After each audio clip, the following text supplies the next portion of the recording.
Good morning, happy Friday. I hope you guys are doing well.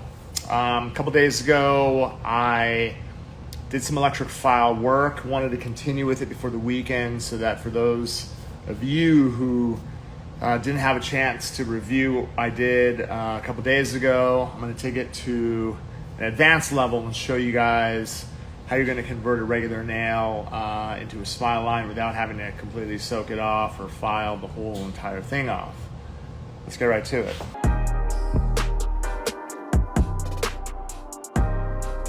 All right, so what we want to be able to do is we want to be able to assess the nail. So that, again, was the nail that was filed out and finished, right? So look, when the customer comes back, assuming that there's top coat on the surface, what I would do is I would remove it and then I would prep it. And you could texture the surface by using an arbor band, right?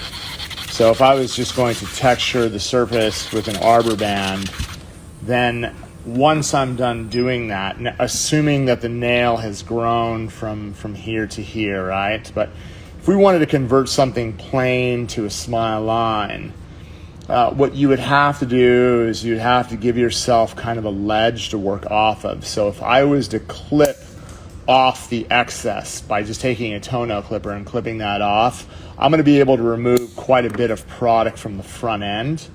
And then what I could do is I could use a hand file just to kind of smooth out or just kind of square off that edge. Now, what I want to be able to do is I want to be able to do reverse application, but not have to worry about taking everything down. So I could kind of create a smile by cutting it in with an X-cut bit, right? So I could take the sharp bit, and I'm going to be working off of zone 1, which is this area right there, right? I'm not going to be cutting with this edge. I'm going to be cutting with this area right here. I'm going to run my electric file to about 12,000 RPMs. And you'll notice the position of my hands. I'm in this position, right? So that way you can see how my palm is facing up. And then, my client's hand is off to the side with an overgrip position. I'm not going to be holding it like this because my hand will run into, my palm will bump into each other. So what we want to be able to do is we want to be able to hold it in this position so that I'm able to work around the smile, right? From an open palm to a closed palm position.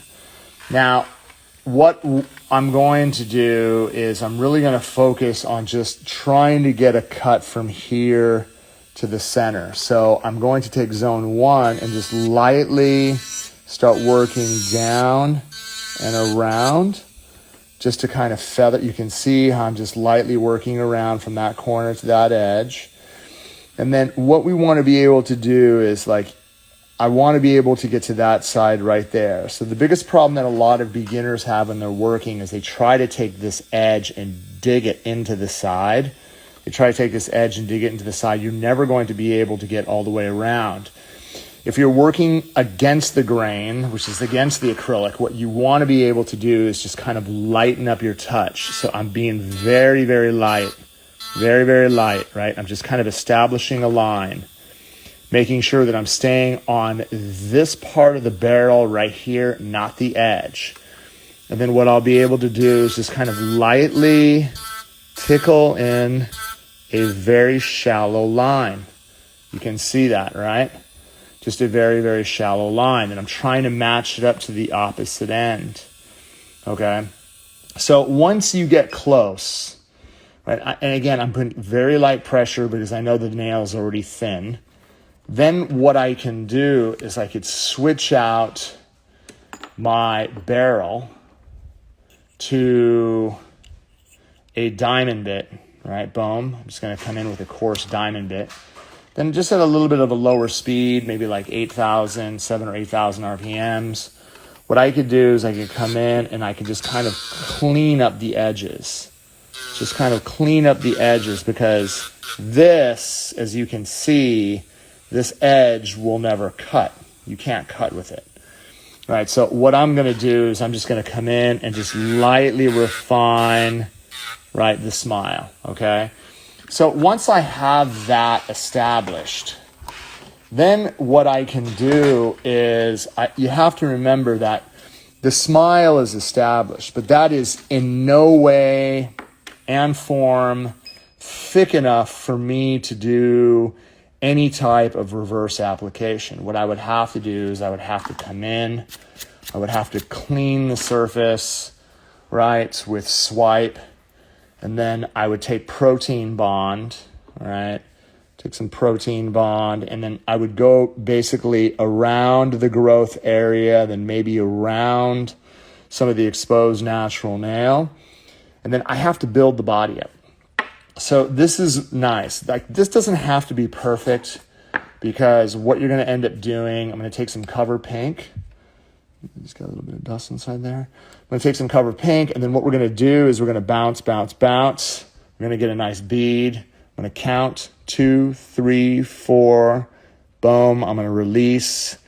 I'm going to get around the edge. I'm just going to kind of guide this down, right? Guide this down so that bead follows all the way down to the existing smile line that I created. So this is a great way for you to reestablish the smile. So what you're doing is you're filling the back, and then you've already established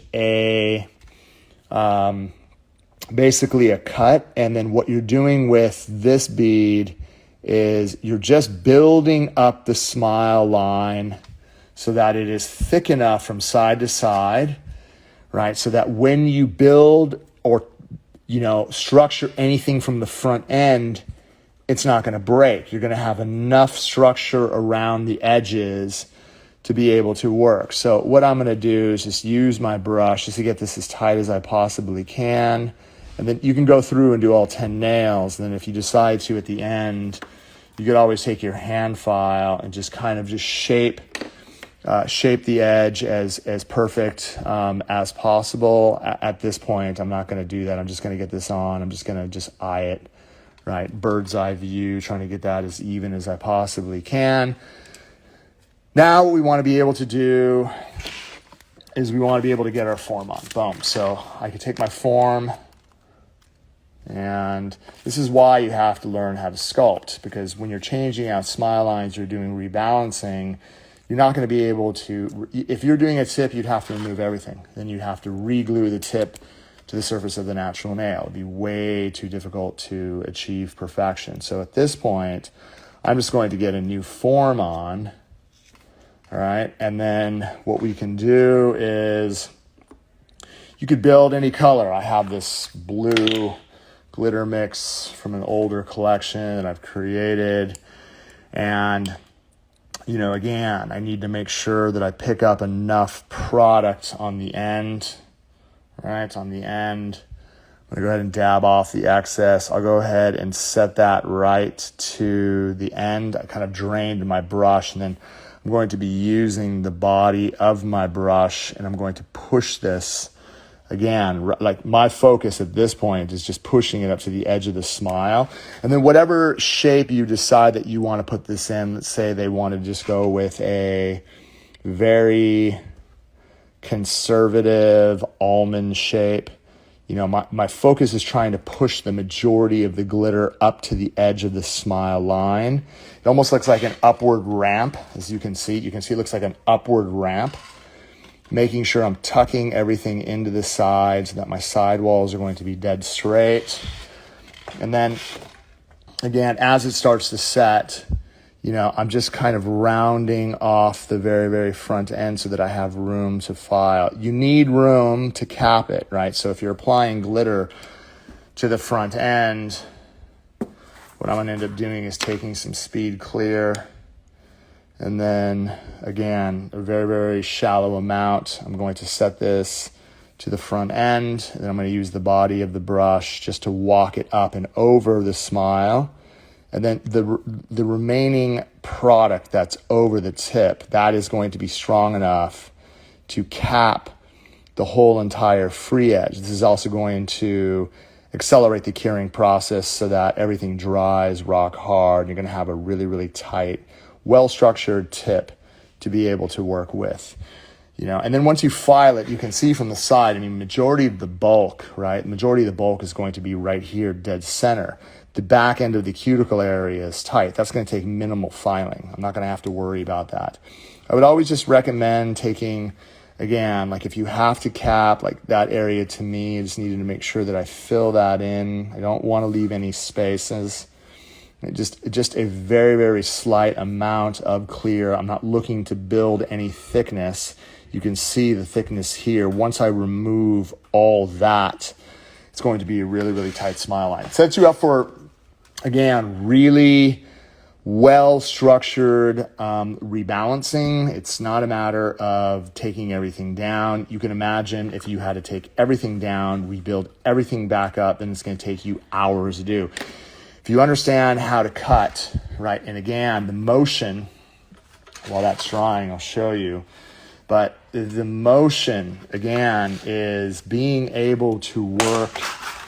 Like a couple days ago when I was talking about holding your electric file, let me move some of this stuff out of the way so that my hands are not sitting in wiped monomer. That way they have a clean surface to work off of. But again, so the position, right? You have to be able to hold it in a position where the handpiece is sitting in the crease of your hand. It's well balanced, right? You can see in that way I'm able to I can either use a flicking motion to feather away shine, or again, what I'd be able to do is I'd be able to balance here. That way I'm able to cut, right? I'm not using the edge. I'm not using this edge to cut. I'm using zone 1 of the barrel. The very, very tip is zone 1, the center is zone 2, and the base is zone 3. So when you're moving, all right, I'll just make a notch in plastic so that you guys can see. But again, if I have the position where my palm is open, right, you're going to see how easy it is for me to work very, very gentle. I'm using just the edge to work from corner to center, right? So you can see I'm able to notch it in, right? That's how much I'm not trying to use the whole entire barrel to try to remove everything. You can go back and use a feathering motion to take it down. You're using zone 1 of the barrel to make the move. And then another trick, this is something cool, I'll show you. So for those of you guys that struggle, because a lot of times when you're going this way, if the bit is too sharp, what ends up happening is it starts to kick, like as you're moving against the grain, the bit starts to jerk, kick back, like a sewing machine action. To prevent that from happening, you have to use a very light motion when you're working against the acrylic. Now, another way is setting you'll notice that the electric file is in forward. You can see the F right there. So if I turn it to reverse, right, it's going to spin the opposite way. Watch this. This is pretty cool. I've done this a few times. So what I can do, if I'm working the opposite side of the smile line, is I just literally in the opposite direction. Look at this. I could go this way just to go against the grain. So it's kind of I'm going this way in reverse, right? Just to kind of create that notch that I need. That it's not going to jump at you because I'm going this way. Just have to remember that to change it back to forward so that it works against, right? You always want it to work against. But this is a great way for you to be able to practice, right? Just kind of notching in the edges of the plastic, trying to create those really, really sharp lines, right? You can see just trying to create a sharp line around the edge. This is huge. This is going to give you the dexterity so that you're going to be able to get to a point where you can cut it. It's a very advanced technique when it comes to electric filing. It's the only way that you're going to be able to master it is really the only way you're going to be able to master maintenance, especially when you're actually doing smile lines on a regular basis. This is almost dry. I just want to make sure that it's completely set. So, again, if I come through and I just get my edges, I didn't go totally long, right? I'm not going to start attacking the sides. Usually after I'm done building, what I'll do is the heat generated from just the bit moving will definitely set the surface of the tip a lot faster. But what I'm going to end up doing is changing out to my safety bit. I'm going to go ahead and fire this up. We're going to go 12,000 RPMs. I'm looking at the side profile, right? And then you'll notice as I start to take this down, a lot of the bulk, right, is in the middle. I'm trying to get that upper arch, down, right? Right, so like flattening it out in the middle so that the high point from the side profile is not sticking up so high. But you're going to notice that as soon as I start coming behind my smile, right? This again is just like I didn't shape it with a hand file, but you're going to be able to see that you're going to be able to again restructure a really, really nice smile. Without having to remove the whole entire thing. Or moved a little bit, which is absolutely fine. Just going to go ahead and thin down this tip, and I could do all the detail after I'm done, right? So if I have to come in, just make sure that everything is tight. Wanted to be able to share with you guys how you're going to be able to make your cuts. For those of you guys that are just starting with acrylic, it's not something that you're going to be doing. It's not something that you're going to be doing right away, but as you get more advanced, you want to be able to cut your smile lines in without having to take everything down. One of the biggest problems that I struggled with as a beginner was like, how do I get this whole area rebalanced without having to soak the entire set off? That was very, very, very frustrating. And you'll notice too, as I'm working around my smiles, because I was able to build that smile. Let me go ahead and wipe this off. I want to show you something, because a lot of beginners have this problem as well. So you'll notice that my corners here, right, so you'll notice as I file this edge, like my corner right there, I don't get a shadow. And what I mean by a shadow is the corner doesn't disappear. The reason why the corners don't disappear is because the thickness of the smile line, the thickness, right, the wall that I had built all the way around the edge is the same thickness. It has to be built up so that you have room to file it down. If it's too thin, you're going to end up filing those edges away completely. Okay? So just to give you guys a brief understanding on what it's going to take to actually start shaping different size tips or shapes without having to spend too much time removing everything or possibly soaking everything off. That would be a nightmare. That would take you 3 hours or so, where with this, I'm going to be able to build something out where I'm going to be able to restructure. I would actually take that down a little bit more. It doesn't have to be perfect, right? At the end of the day, if it's clean enough, sharp enough, that's all that matters.